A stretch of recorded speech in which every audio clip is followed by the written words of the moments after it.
하나님 오늘 우리에게 주신 말씀 고린도후서 5장 21절부터 6장 1절과 2절의 말씀 우리 함께 봉독하도록 하겠습니다. 하나님이 죄를 알지도 못하신 이를 우리를 대신하여 죄로 삼으신 것은 우리로 하여금 그 안에서 하나님의 의가 되려 하심이라.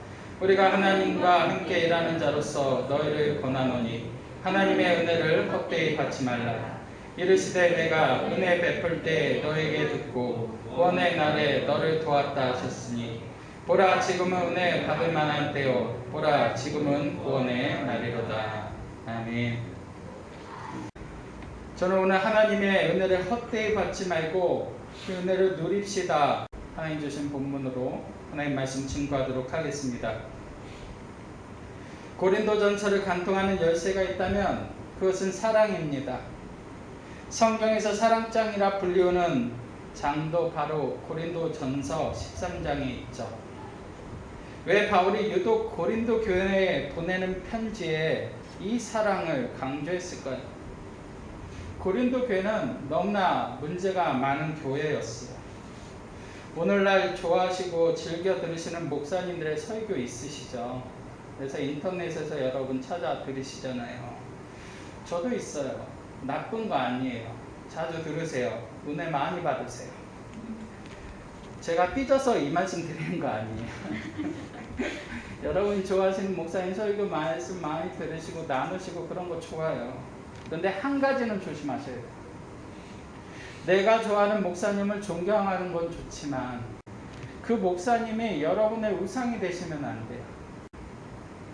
고린도 교회 성도들은 규모가 커지면서 나는 바울에게, 나는 아볼로에게 속한 자다, 나는 게바에게 속한 자다, 나는 그리스도에게 속한 자다, 교회를 나누고 분쟁했어요. 그들의 싸움은 이런 거예요. 야, 너희 바울 목사님 노마서 강의 들어봤어? 야, 정말 기가 막혀. 나 펑펑 울었잖아. 정말 그 말씀이 얼마나 꿀송이처럼 단지 몰라. 그랬더니 아볼로 목사님에게 속한 옆에 있는 성도가 또 얘기를 하죠.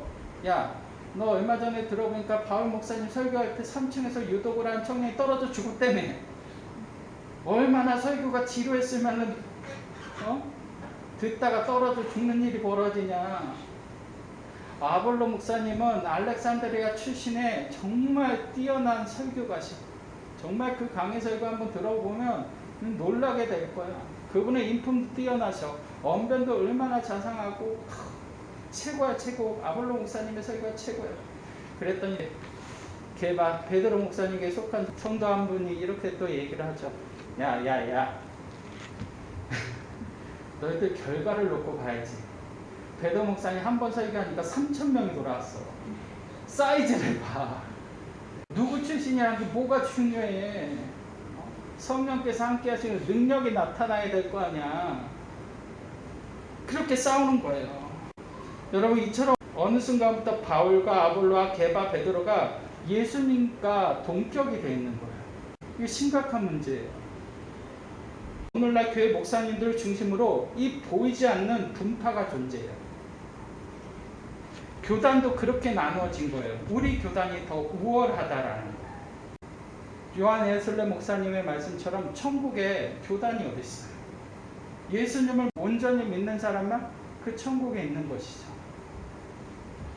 그런데 고린도 교회나 오늘날 교회가 저마다 자기 교회 목사님이 최고라는 자부심이 있어 거기까지는 넓은 마음으로 얼마든지 이해해 줄 수 있지만 더 나아가시면 안 돼요. 저도 여러분이 어디를 가든 저를 그렇게 자랑해 주시고 우리 목사님 한번 설교 들어봐요. 그렇게 주변에 알려주셨으면 좋겠어요. 전심으로 자랑 좀 해주셨으면 좋겠어요. 안 그러면 저 삐질 거예요. 그런데 여러분 절대 그렇게 하시면 안 돼요. 어떤 설교가든 설교 가운데 은혜를 여러분에게 주셨다면 그 은혜는 설교가가 끼친 것이 아니라 성령께서 그 설교를 통해서 역사하신 줄 믿습니다. 물론 설교자는 하나님의 말씀을 준비하고 대응하는 일에 최선의 노력을 다해야 돼요. 성도들은 그 노력을 알고 하나님도 그 노력을 아시죠. 그러나 그렇다고 해서 고린도 교회처럼 어떤 특출난 목회자가 그리스도와 동격이 되는 일은 결단코 우리 안에서는 절대로 일어나서는 안 되는 일이에요. 메가처치나 중원교회 정도 되면 목사님 1년에 얼굴 한번 보기가 그렇게 힘들어요. 따로 얼굴 보기가. 그러니까 더 신비감이 쌓여 있는 거예요. 그러니까 더 이상하게 목사님을 높이는 일들이 사이즈에 따라서 이게 일어나는 거, 저절로 생기는 거예요. 이게 문제인 거예요. 고린도 교회도 그랬어요. 처음에 성도 수가 작을 때는 괜찮았어요. 우리처럼 이렇게 했어요. 그런데 정도의 수가 많아지고 점점 더 분파가 생기고 나니까 이게 문제가 생기는 거예요. 사람을 높이면 안 된다는 거 우리나 너무나 잘 알고 있어요. 모두가 공감하시죠. 그런데 이게 문제가 되더라고요. 너무나 당연한 것 같은데 그 당연함 속에 우리를 빠뜨리는 올무와 함정이 있어요. 고린도 교회를 보세요. 그 당연함의 올무에 걸려 지금 분쟁하고 있잖아요. 사탄이 그 뒤에서 이 분쟁을 보고 얼마나 비웃었을까요? 만약 오늘 우리가 그렇다면 사탄은 뒤에서 환호하며 부르짖을 거예요. 그래, 잘하고 있어. 그리스도를 보지 마. 사람을 봐. 너 하나님 보고 교회 다니면 안 돼. 사람 보고 교회 다녀야 돼. 그래야지 네가 시험 들 수 있어. 제발 사람을 봐. 여러분, 교회 사람 보고 다니는 거 하지 마시기를 바랍니다. 교회는 주님을 바라보는 곳이에요. 교회는 주님을 예배하는 곳이에요. 사도 바울은 그 일에 진노하며 그리스도께서 어찌 나누었느냐, 바울이 너희를 위하여 십자가에 못 박혔느냐, 바울의 이름으로 너희가 세례를 받았느냐, 그들의 잘못을 무섭게 책망합니다. 고린도전서 1장 13절 17절의 말씀 같이 읽습니다. 그리스도께서 어찌 나누었느냐, 바울이 너희를 위하여 십자가에 못 박혔으며 바울의 이름으로 너희가 세례를 받았느냐, 그리스도께서 나를 보내심은 세례를 베풀게 하려 하심이 아니요 오직 복음을 전하게 하려 하심이로되 말의 지혜로 하지 아니함은 그리스도의 십자가가 헛되지 않게 하려 함이라. 아멘. 교회는 사람이 드러나면 안 돼요. 목사가 드러나 안 되고 성도가 드러나서도 안 돼요. 그런 일은 그리스도의 십자가를 헛되게 하는 일이라고 얘기하잖아요. 교회는 예수 그리스도만이 드러나야 할 줄 믿습니다. 서로 돌아와 사랑과 선행으로 서로를 격려하는 것은 성경이 우리에게 가르쳐주는 것이기 때문에 해도 돼요. 그러나 그 일조차도 우리가 하나님의 영광을 가리는 일이 돼서는 안 돼요. 교회의 모든 문제는 고린도 교회처럼 보이는 우상과 보이지 않는 우상을 우리의 마음에 세울 때부터 시작이 됩니다. 우리는 오직 그리스도 한 분만이 우리 중심에 모시기를 축원합니다. 사도 바울의 책망은 분노가 아니라 사랑이었어요. 사랑하니까 책망도 하는 거예요. 우리에게 징계가 없으면 사생자요 참 자녀가 아닌 거예요. 여러분, 설교에 축복의 말씀만 있다면 이미 그 설교는 성도를 죽이는 설교예요. 여러분, 어느 교회 갔는데 죄에 관해 설교하지 않고 축복의 말씀만 전하는 교회 있잖아요. 있어요. 그 교회 설교 치우친 설교예요. 잘못된 설교예요. 그 성도 죽이는 설교예요. 그렇다고 매주 죄인임을 강조하면서 때리는 설교, 그것도 치우친 설교예요. 잘못된 설교예요. 자녀도 혼을 내서 잘못을 깨닫고 나면 달래고 안아주는 것이 정상이잖아요. 설교 말씀에는 하나님의 징계와 사랑이 치우치지 않고 다 담겨져 있어야 될 줄 믿습니다. 예수님도 독사의 자식들아 바리새인들의 죄를 지적하시면서 무섭게 책망의 말씀도 주셨지만 예수님은 분명히 어린아이가 내게 오는 것을 금하지 말라라고 말씀하시면서 그 어린아이를 앉으시고 천국은 이런 자의 곳이다 말씀하시면서 위로의 말씀도 주셨어요. 천국 소망의 말씀도 주셨죠. 그러니까 예수님의 말씀을 듣다가 마음에 찔림을 받다가도 위로를 받는 거예요. 교회는 그래야 돼요. 교회의 분쟁은요, 절대로 싸움으로 해결될 수 없어요. 사랑으로 서로를 다름을 이해하고 용납해야 분쟁은 해결될 줄 믿습니다. 하나님께서 사도 바울을 통해 주신 처방전이 그래서 사랑이었던 거예요. 고린도전서 13장 우리가 이렇게 결단하며 같이 읽겠습니다. 사랑은 오래 참고 사랑은 온유하며 시기하지 아니하며 사랑은 자랑하지 아니하며 교만하지 아니하고 물에 행치 아니하며 자기의 유익을 구하지 아니하며 성내지 아니하며 악한 것을 생각하지 아니하며 불의를 기뻐하지 아니하며 진리와 함께 기뻐하고 모든 것을 참으며 모든 것을 믿으며 모든 것을 바라고 모든 것을 견디느니라. 그런즉 믿음, 소망, 사랑 이 세 가지는 항상 있을 것인데 그 중에 제일은 사랑이다. 이 사랑이 우리 열방복음교회 공동체 안에 넘치시기를 축원합니다. 여러분이 그렇게 되시기를 바랍니다. 우리는 다른 사람을 이렇게 이해해야 돼요. 다름의 차이를 인정해야 돼요. 그리고 그 다름을 존중해 주실 수 있어야 돼요. 그리고 그 다름의 차이를 우리는 사랑으로 덮어야 돼요. 사도 바울은 이 첫 번째 서신을 보내고 나서 두 번째 서신을 보냅니다. 그것이 고린도 후서예요. 고린도 전서의 중심 주제가 사랑이었다면 고린도 후서를 관통하는 단어는 그레이스, 은혜예요. 고린도 후서 1장 1절과 4절의 말씀 같이 읽겠습니다. 하나님 우리 아버지와 주 예수 그리스도의 은혜와 평강이 있기를 원하노라. 우리의 모든 환난 중에서 우리를 위로하사 우리로 하여금 하나님께 받는 위로로서 모든 환난 중에 있는 자들을 능히 위로하게 하시는 이시로다. 그리스도의 고난이 우리에게 넘친 것 같이 우리가 받는 위로도 그리스도로 말미암아 넘치는도다.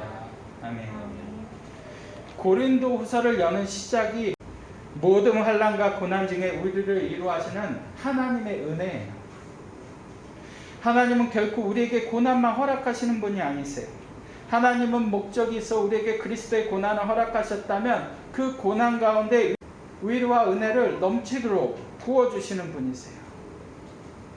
성경은 말씀하시잖아요. 보라, 현재의 고난은 장차 다가올 영광과 좋게 비교할 수 없도다. 우리가 고난 가운데 있을 때 주님은 그 고난의 중심에 우리와 함께 하세요. 우리를 그와 같이 내버려 두지 않으세요. 우리를 돌보세요. 그래서 우리는 고난 가운데 있을 때 하나님의 은혜를 더욱 깊게 체험하게 되는 줄 믿습니다. 고린도후서 6장 1절의 말씀, 2절의 말씀 같이 있습니다. 하나님이 죄를 알지도 못하신 이를 우리를 대신하여 죄로 삼으신 것을 우리로 하여금 그 안에서 하나님의 의가 되려 하심이라. 우리가 하나님과 함께 일하는 자로서 너희를 권하노니 하나님의 은혜를 헛되이 받지 말라. 아멘. 이 은혜를 헬라어로 카리스라고 합니다. 여러분, 은혜가 뭘까요? 이 은혜라는 뜻을 온전하기 위해 우리는 구약의 희생 제사를요 이해하셔야 돼요. 하나님은 죄인된 인간을 용서하시기 위해 죄를 지은 사람이 흠이 없는 양과 짐승을 데려와 저렇게 머리에 손을 얹고 자신의 죄를 그 짐승의 머리에 전가하고 그 짐승을 저렇게 손으로 각을 떠서 죽이고 희생 제물로 드리도록 정하셨어요. 하나님께서 이렇게 하신 목적은 이 흠이 없는 짐승을 잡아 제사를 드린 사람이 이 피 흘리는 희생 제사를 통해 자신이 얼마나 죽을 수밖에 없는 끔찍한 죄인이었는지 그것을 깨달으라고 이렇게 정하신 거예요. 동시에 자신의 죄를 용서하신 하나님의 은혜가 얼마나 큰 것인지 그 희생 제사를 통해서 그 희생 제물을 보면서 깨달아야 했던 것이 바로 번제예요. 죄를 알지도 못하신 이는 우리 예수님이시다. 죄인의 죄를 전가받고 죽어야 했던 저 흠이 없는 어린 양처럼 하나님은 죄인된 우리를 대신해 아무 점도 흠도 없는 어린 양 되시는 예수님에게 우리의 모든 죄를 전가시키셨어요. 그게 죄로 삼으신 거예요. 우리를 대신해 희생제물로 삼으시고 그 희생제물을 받으시고 우리에게 생명을 주신 거예요. 그것이 은혜예요. 예수님의 십자가는 우리를 위해 피 흘리신 제단이었어요. 죄인들은 손가락질하며 내가 만일 하나님의 택하신 자 그리스도면 내 자신을 구원하라. 사람들은 그리스도 십자가에 달린 예수님께 손가락질했어요. 자기 자신도 구원하지 못한 자가 어떻게 다른 사람을 구원하겠느냐. 손가락질했지. 예수님은요, 얼마든지 그 십자가에서 내려오실 수 있으셨어요. 베드로에게 말씀하셨던 것처럼 내가 지금 하나님께 기도해서 12영이 되는 천사를 보내어 이들을 진멸하지 않을 수 없겠느냐. 예수님은 하실 수 있으셨어요. 그 자신을 십자가에 못 박은 자들을 심판하실 수 있으셨죠. 그러나 예수님은 저 십자가에서 내려오지 않으셨어요. 도살장에 끌려가는 어린 양처럼 침묵하셨어요. 갈릴리의 풍랑을 잠재울 수 있는 능력 있는 예수님께서 아무런 의미 없는 어린 양처럼 저 십자가에서 희생 제물로 자신의 생명을 내어주신 거예요. 그리고 모든 물과 피를 우리를 위해 쏟으시고 그 죄인된 우리를 용서하시고 구원해 주신 것이 바로 하나님이 우리에게 주신 카리스, 은혜인 거예요. 그런데 이스라엘 백성들이 반복되는 이 번제로 인해요, 마음이 굳어졌어요.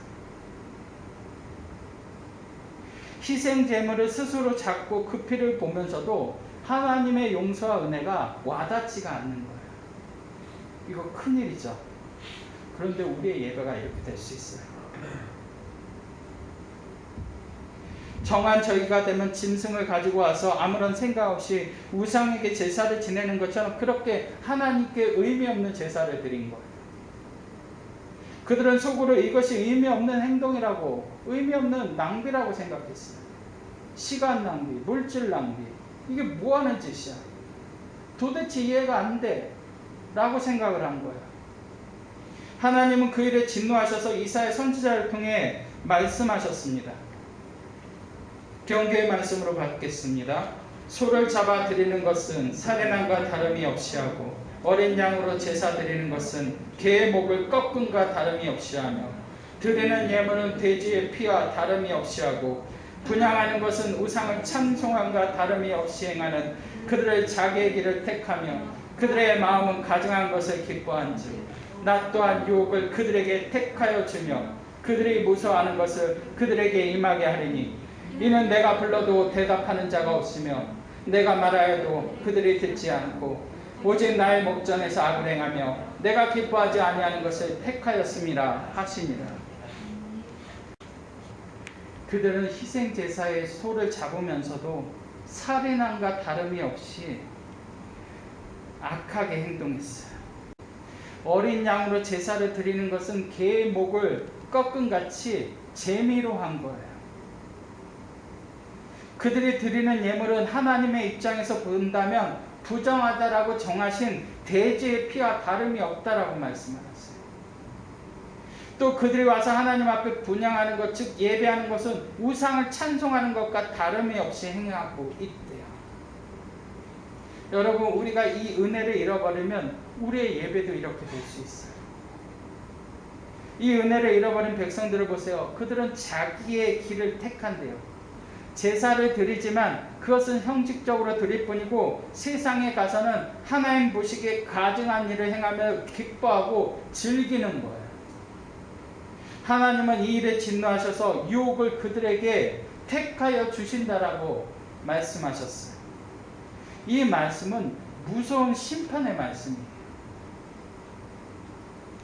은혜로부터 멀어진 이들이 가장 갖고 싶어하는 거 주시겠다라는 거예요.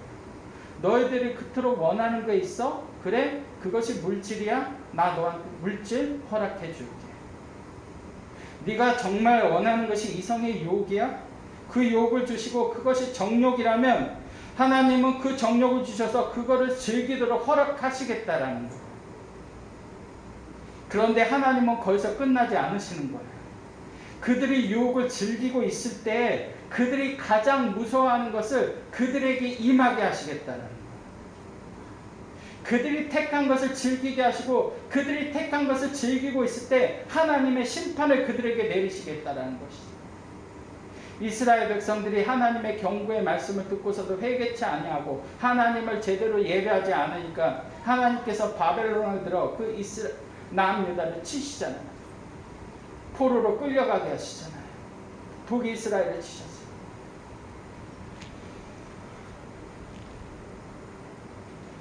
여러분, 하나님이 치시면요, 잘 나가는 사업 하루아침에 망하게 하실 수 있어요.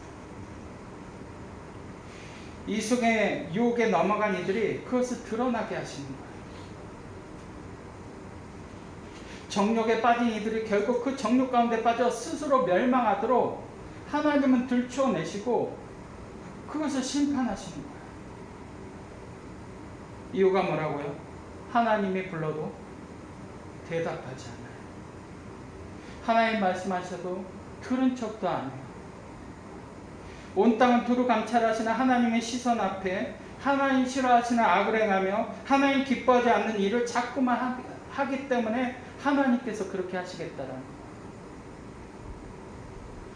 여러분, 하나님은 우리가 어디서 자고 눕는 거 다 아세요. 다 온 땅을 두루 감찰하세요. 우리가 어디서 뭐하고 있는지 다 아세요. 여러분, 우리에게 주신 은혜에 익숙해지면 우리가 이렇게 될 수 있어요. 사랑하는 여러분, 은혜에 익숙한 사람이 아니라 은혜에 감사한 여러분이 되시기를 바랍니다.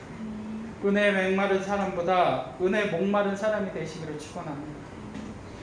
은혜의 목마름이 사라질 때, 은혜에 익숙해질 때 그것이 우리에게 위기예요. 우리는 이 은혜를 항상 기억하고 목마름으로 예배하는 사람이 되기를 축원합니다.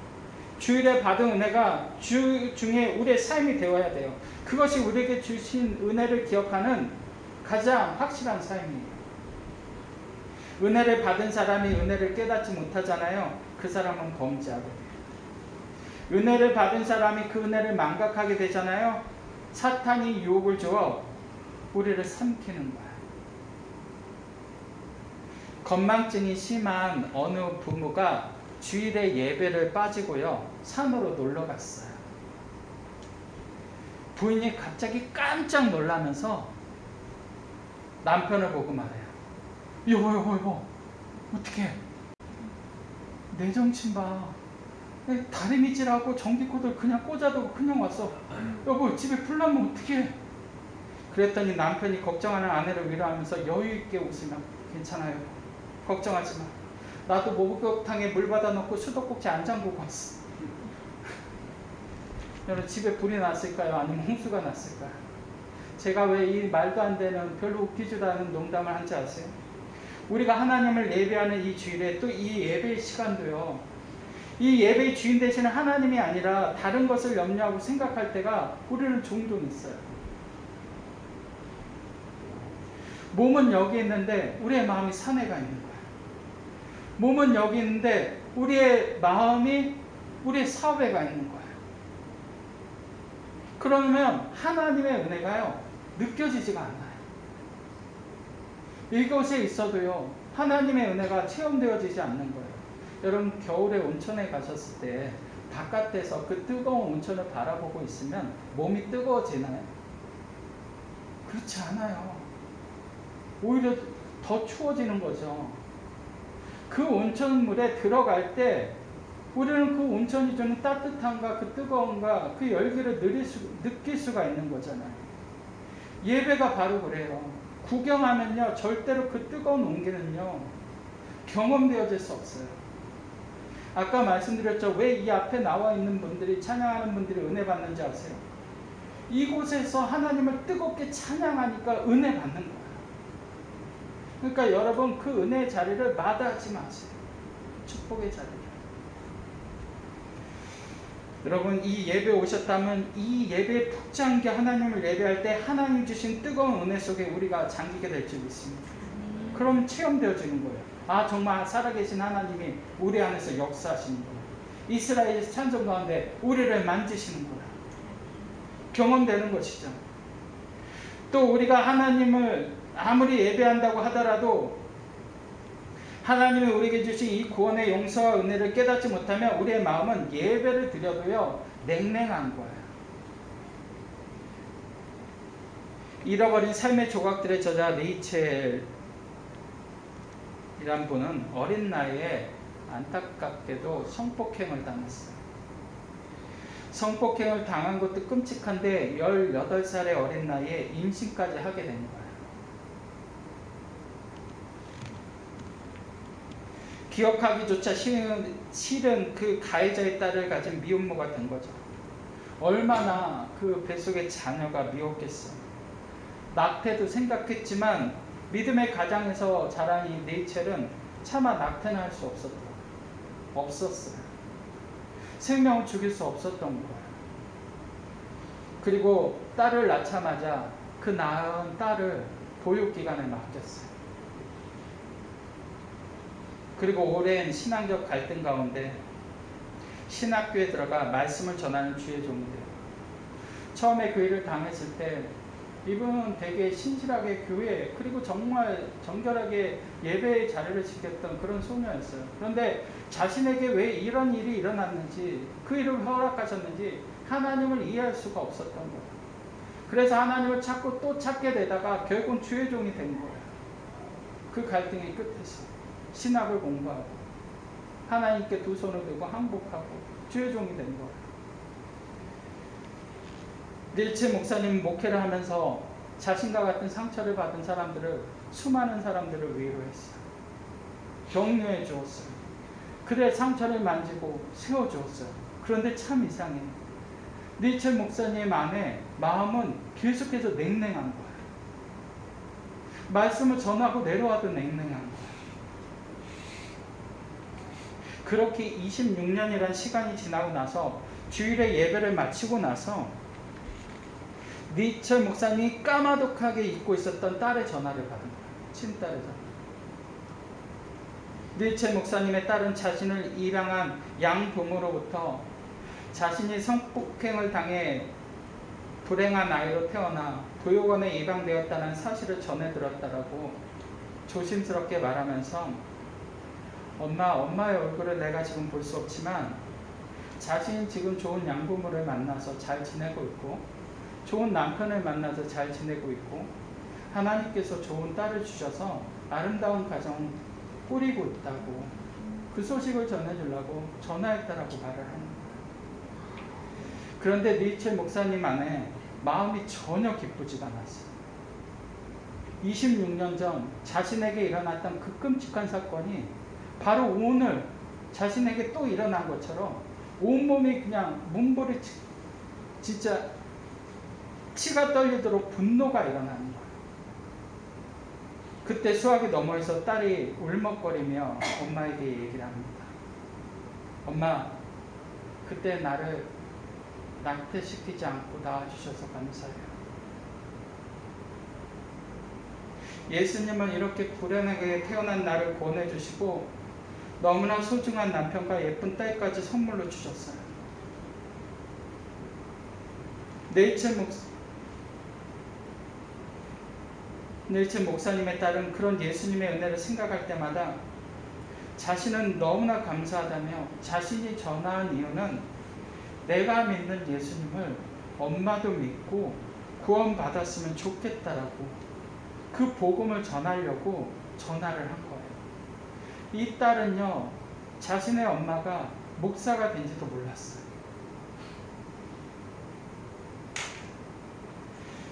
그렇게 예수님을 전하는 딸의 목소리를 들으며 네이첼 목사님은 자신이 왜 그토록 이렇게 그동안 냉랭하게 살 수밖에 없었는지 깨닫게 된 거예요. 자신에게 일어난 그 끔찍한 일로 하나님의 구원의 은혜를 완전히 잃어버리고 살았던 거예요. 다른 사람을 위로하면서도 자기 자신은 그 구원의 은혜를 망각하고 산 거예요. 정작 그 은혜 속에 잠기지 못했던 거예요. 그 순간 하나님의 은혜의 손길이 목사님의 상처를 터치했어요. 26년 동안 해결되지 않았던 그 문제가 그 순간에 해결이 된 거예요. 하나님께서 만지신 거예요. 그 상처를 씻어주신 거예요. 낫게 하신 거예요. 아물게 하신 거예요.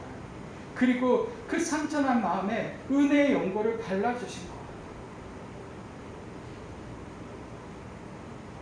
자신에게 일어났던 그 불행의 씨앗이 자라 이렇게 예수 그리스도를 전하는 축복의 씨앗이 된 것에 너무나 감사하며 눈물을 쏟으셨대요. 모든 것을 합력하여 선을 이루시는 하나님의 은혜에 감격하며 진짜 구원의 은혜를 26년 만에 맛보신 거예요. 목사가 되고 나서 26년 만에. 여러분, 우리에게 일어난 일을, 어떠한 불행한 일도 하나님은 얼마든지 선으로 바꾸실 수 있음을 믿으시기를 축원합니다. 이 하나님의 은혜를 절대로 잊지 마세요. 여러분에게 일어나는 그 일로 하나님의 구원의 은혜를 망각하지 마세요. 자기 아들을 아끼지 않고 내어주신 하나님께서 어찌 그 아들과 함께 모든 것을 은사로 우리에게 주시지 않겠어요? 하나님께서 아들을 아끼지 않으셨는데 무엇을 아끼시겠어요? 얼마든지 저와 여러분에게 다 주실 수 있으세요. 또 주기를 원하세요. 내가 온 것은 양으로 생명을 얻게 하고 풍성히 누리게 하려 함이라 말씀하셨어요. 하나님은 우리에게 구원을 주시고 그 주신 구원 안에서 그 은혜를 풍성히 누리기를 원하세요. 그래서 사도 바울을 통해 우리가 하나님과 함께 일하는 자로서 너희를 권하노니 하나님의 은혜를 헛되이 받지 말라고 우리에게 권면하고 계십니다. 우리는 따라해봅시다. 우리는 살아계신 하나님의 동역자입니다. 믿으십니까?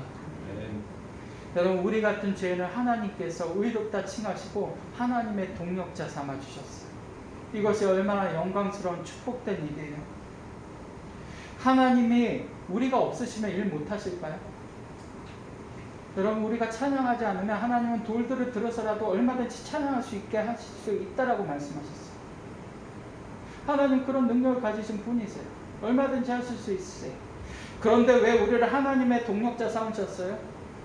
우리를 사랑하시니까 동역자 삼으신 거예요. 우리를 하나님의 가장 가까이에서 같이 사역하게 하시면서 그 하나님의 넘치는 은혜를 맛보게 하시려고 그 네이처 목사님의 딸처럼 우리를 낳으시고 하나님의 복음을 전하는 동역자로 우리를 삼아 주신 거예요. 그것이 은혜인 거예요.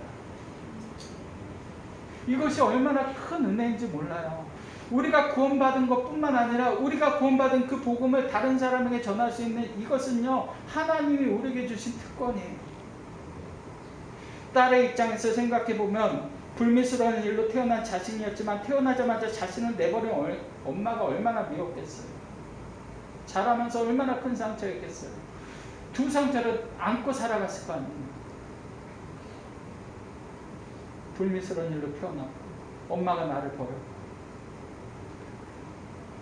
그런데 이 딸이 예수님을 믿고 나서 구원을 받고 나서 생각해 보니까 엄마를 이해하게 되는 거야. 아니, 오히려 엄마가 감사한 거야. 자신을 지우지 않고 낳아주신 엄마가.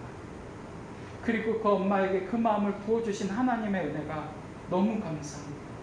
그 은혜가 너무 큰 거예요. 그리고 이렇게 태어나서 자신의 삶은 너무나 그 보육원에서도 불행했는데 그 가운데 좋은 양부모를 만나서 좋은 가정을 꾸리게 하시고 좋은 남편 만나게 하시고 자신을 닮은 정말 예쁜 딸을 허락해 주신 그 은혜를 생각할 때 하나님의 은혜가 너무 큰 거예요. 여러분, 얼굴을 기억하지 못하지만 그 엄마에게 복음을 전하면서 누가 제일 은혜를 받았을까요? 그 딸이 제일 은혜를 받았어요. 그리고 그 목사님이 그 딸이 전한 복음을 전해 듣고 은혜를 받은 거예요. 복음은 그 복음을 전하는 자와 듣는 자가 함께 은혜 받으라고 주신 것인 줄 믿습니다. 전하는 자가 가장 은혜 받고 그 복음을 받고 변화받는 자가 또한 은혜를 받는 것이 복음입니다. 이 생명 주신 하나님의 은혜를 우리가 그래서 헛되이 받아서는 안 돼요. 우리가 받고 끝나면 이것은 헛되이 받는 거예요. 우리가 이 구원의 은혜를 받았다면 그것을 다른 사람에게 전할 때 이 은혜를 헛되이 받지 않는 거예요.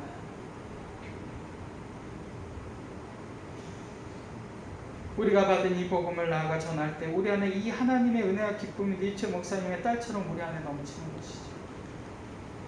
자신의 엄마가 주의 종이 된 것도 몰랐던 그 딸이, 그리고 그 오랜 시간 동안 20년 동안 상처와 분노를 안고 살아갔던 그 엄마가 자신이 전한 그 복음을 듣고 그 상처가 치유받았다는 그 이야기를 듣고 이 딸이 얼마나 기뻤겠어요. 얼마나 그 하나님이 주신 은혜에 감격했을까요. 여러분, 우리가 전한 복음을 듣고요, 그 사람이 회심해서 예수님을 만나고 우리가 경험한 이 구원의 은혜를 누리는 모습을 볼 때 우리 안에 이 니체 목사님의 딸처럼 표현할 수 없는 기쁨, 하나님의 은혜가 강같이 넘치게 되는 거예요. 그래서 전도하시는 분들은요, 그 맛을 끊을 수가 없어서 전도한다라고 했어요. 내가 전한 복음을 듣고 그 사람이 예수 그리스도를 믿고 변화받는 그 모습, 그 맛을 보았기 때문에 전도를 끊을 수가 없어요. 전도가 맛있다라고 하시는 이유가 바로 그거예요. 그 맛을 보신 분들은 계속 전할 수밖에 없는 거예요. 여러분, 그래서 전도는 우리에게 가장 큰 축복인 줄 믿습니다. 사랑하는 친구들, 동료들 만나 즐기는 거 얼마든지 너무나 좋아요. 그러나 그 친구들, 동료들 주님께로 인도하잖아요. 그 기쁨은 우리 안에 30배, 60배, 100배의 열매가 되어 축복이 되어 여러분에게 갚아주실 줄 믿습니다. 일터에서 지혜롭게 전도하세요. 친구들, 동료들 만나서 지혜롭게 전도하세요. 그리고 하나님은 그런 사업장을 축복하세요. 제 말이 아니에요. 성경에 근거가 있어요. 자주 옷감 느디아를 기억하시죠? 옷감 장사 느디아. 바울을 도와서 자신의 일터를 하나님께 전도의 도구로 드렸어요. 그 집을 내주었어요. 그 사업장을 내주었어요. 함께 일하는 이들에게 바울을 통해 복음을 전해서 믿게 했어요. 그러니까 하나님께서 그 자주 옷감 장사 느디아의 산업에 축복하시고 그 위에 빌립보 교회라는 능력 있는 교회를 세우셨어요. 하나님의 은혜와 축복을 가장 가까이서 누리는 방법이 전도인 줄 믿습니다. 하나님은 우리를 너무나 사랑하셔서 이 구원의 은혜를 누리라고 복음을 전하라고 하시는 거예요. 예수님께서 제자들을 제자 삼으신 것은 예수님께서 그 제자들을 데리고 다니시면서 그 은혜의 복음을 눈으로 보고 손으로 만지고 오병이의 기적을 베푸면서 그 은혜를 손으로 만지고 그 오병이어를 입으로 맛보면서 그 은혜를 누리게 하신 것처럼 복음을 전하는 현장에 우리가 동역하잖아요. 그러면 하나님께서 우리에게 주신 은혜를 눈으로 보게 돼 있어요. 우리의 손으로 만지게 돼 있고 우리의 입으로 그것을 먹여주시는 거예요. 그 은혜를.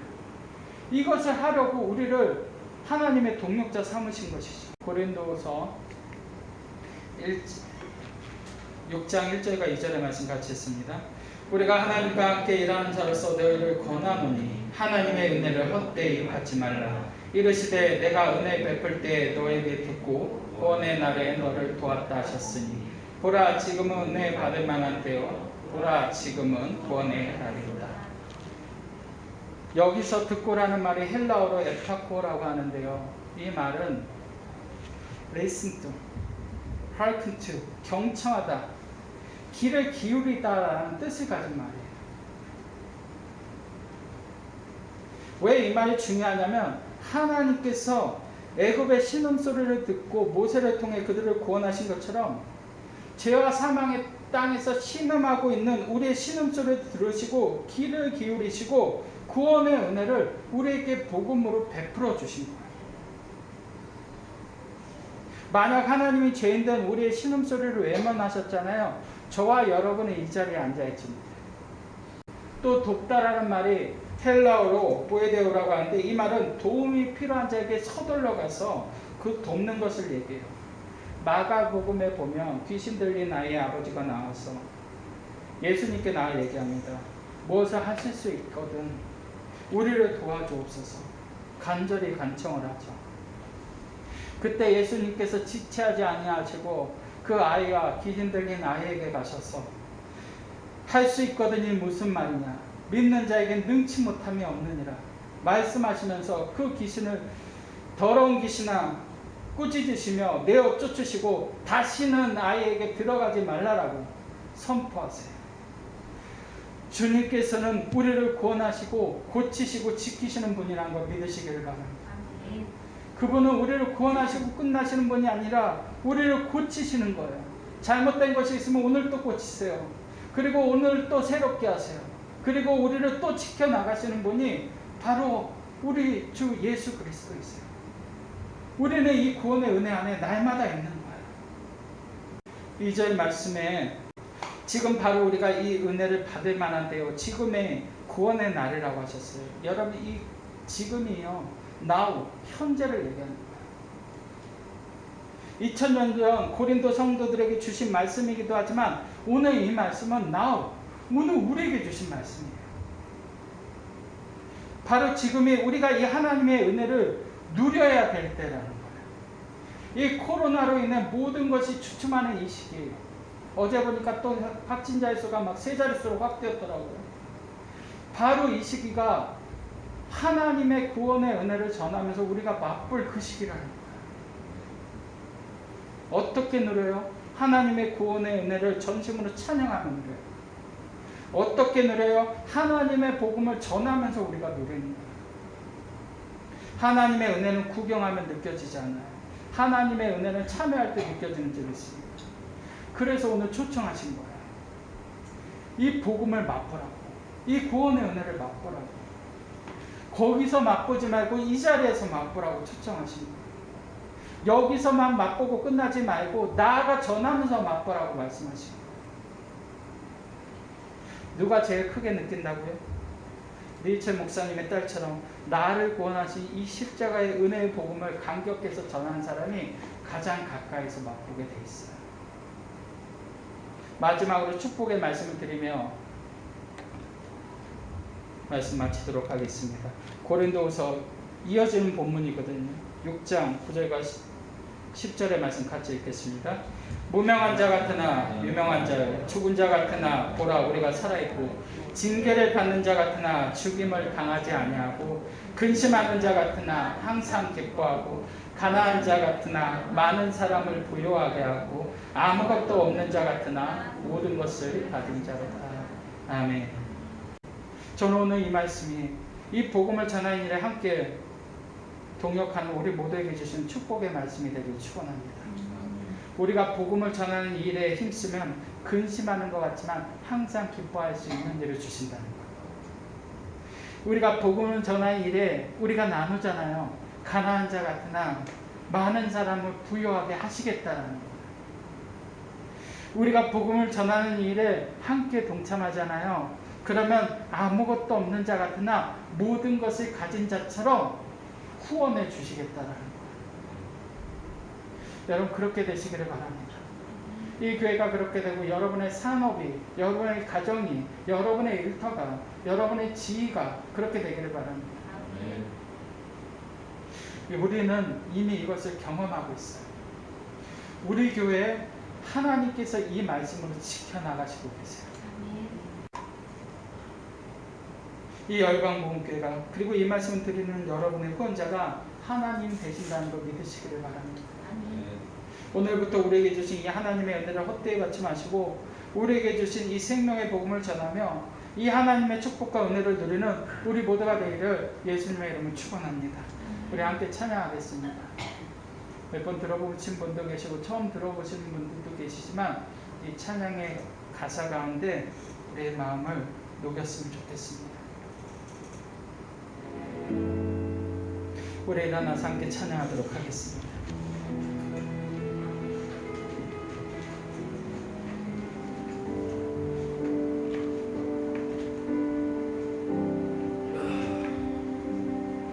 마이크 잡고 같이 해주세요.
십자가